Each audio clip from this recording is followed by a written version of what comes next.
Oke pemirsa Metro TV Lampung kembali bersama kami untuk membahas kembali tajuk Lampung Pos kali ini. Oke Mbak Cici, masih mengenai pupuk subsidi. Apakah penyalurannya sudah ideal dan seperti apa regulasi penyaluran pupuk subsidi ini? Mbak Nana, kalau bicara ideal, kita pasti menujunya ke arah sana ya, untuk kemudahan semua pihak termasuk petaninya sendiri. Regulasi memang selalu ada perbaikan. Kalau dulu penyaluran pupuk bersubsidi itu dilakukan secara manual. Nah sekarang dengan adanya teknologi, kemajuan teknologi sekarang sudah menggunakan elektronik yang disebut dengan elektronik RDKK.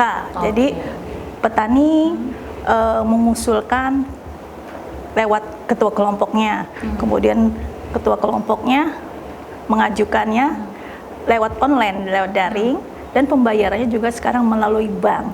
Kalau dulu kan ada kesenjangan ya, karena manual, sistemnya manual, butuh waktu, terus itu tidak efisien. Ya. Kalau sekarang dimanapun asal dia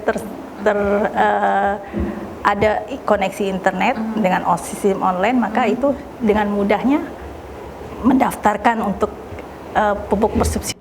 Oke, tapi di Lampung sendiri ada kartu Petani Berjaya. Apakah ada kaitannya dengan penyaluran pupuk subsidi ini Mbak Cici? Gubernur kita itu sudah membuat program untuk menunjang pertanian dan juga menunjang kesejahteraan petani lewat program Kartu Petani Berjaya. Program ini mensinkronkan dari hulu hingga hilir pertanian kita. Jadi bagaimana mulai penyediaan sarana produksi sampai dengan hasil, penjualan hasilnya. Itu.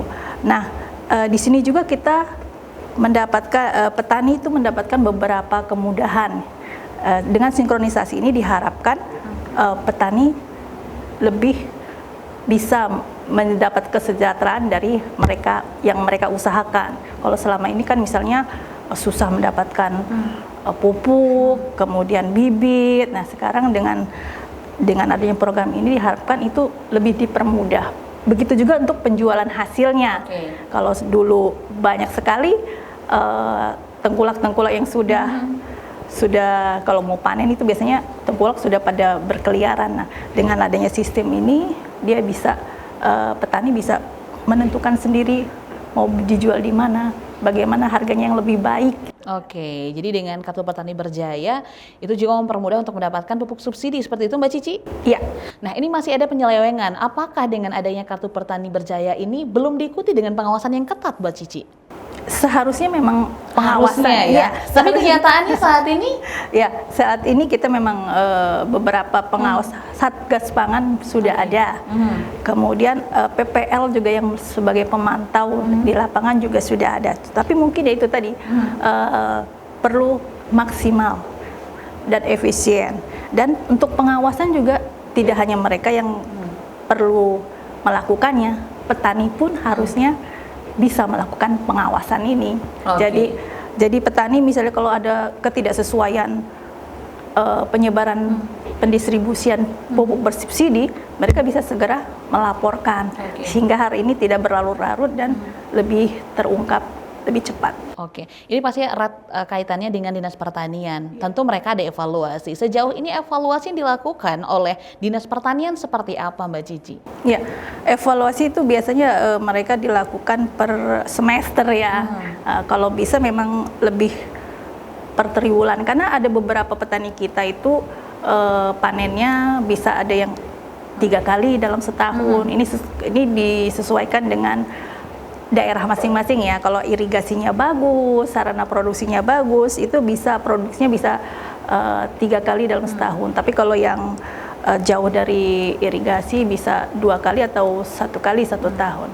Nah, ini juga PPL itu diharapkan juga lebih banyak terjun ke lapangan. Jadi kalau kita sekarang sering mendengar kok PPL jarang di lapangan. Nah, dengan kondisi sekarang apalagi pemerintah Provinsi Lampung menjadikan daerahnya sebagai penopang lumbung pangan nasional, maka harus gencar lagi untuk datang ke lokasi, ke petani. Oke, pengawasan sudah, Satgas Pangan juga sudah, evaluasi dari Dinas Pertanian juga sudah, tapi tetap masih kecolongan. Betul. Oke, nah Mbak Cici, sebenarnya apa solusi yang ditawarkan agar tidak kecolongan lagi nih tentang penyelewengan pupuk subsidi ini Mbak Cici di Lampung? Ya, itu karena tadi adanya disparitas harga dari pupuk bersubsidi. Makanya jadi pupuk ini selalu menjadi hajatan ya, hajatan penyelewengan. Ada saja celah untuk dilakukan penyelewengan.